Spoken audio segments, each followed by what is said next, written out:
I'm looking through my old depth and complexity questions, and this one really popped out.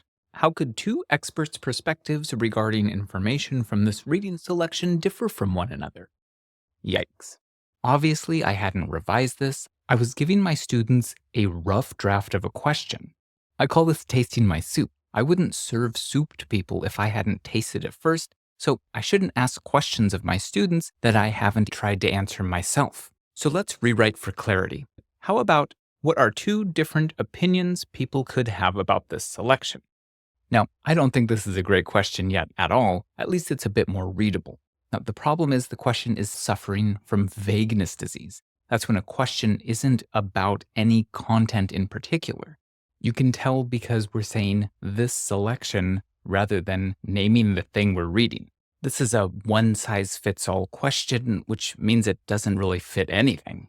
I just can't ask a very good question if I don't know the topic that I'm asking about.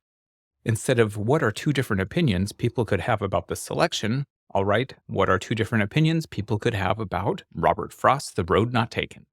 It's going to be so much easier to craft the sequence of questions now that I know what we're asking about. So now our question is about something, but it's still not a very good question. All my students will do is list two different opinions. And see, this is why it's so important for me to actually answer my question. If I didn't take the time to answer this, I would have thought it was a perfectly fine question.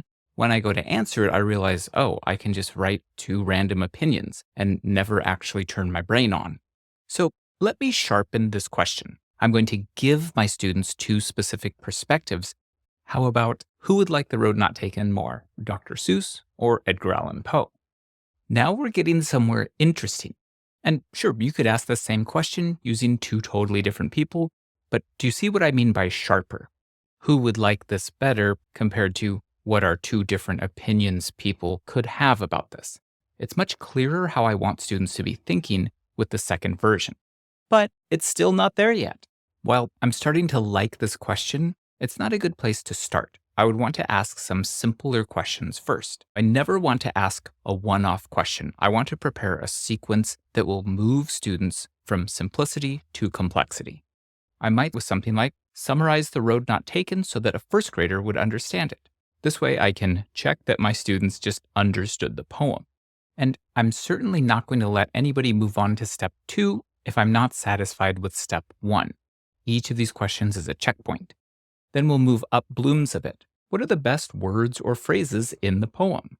Now I have students thinking about what's good or maybe not so good about the poem, and this will set up the next question, which is the one we've been working on.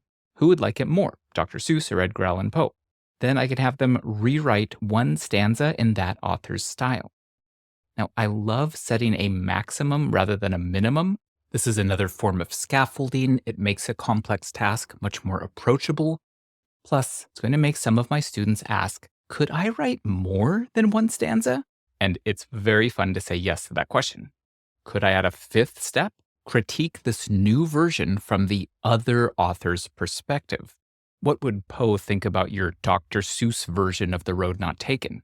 See how fun this is getting? And I'm definitely not going to have any early finishers. No one's going to come up to me and say, hey, I finished, what do I do next? These are things my students could work on for weeks. And some of them will take it home and keep working on it. But some of my students might not get past step 2. That's because we are differentiating. Different students are going to do different things. But I'm not creating 3 totally different tasks. We've got one very nice sequence that everybody will go through, but not everyone will get all the way through. Now, the real key to this is that I have to model each step. I can't just give these questions to my students and expect them to be successful. I have to show them what it's like to rewrite something from a different perspective or how you would critique a new version.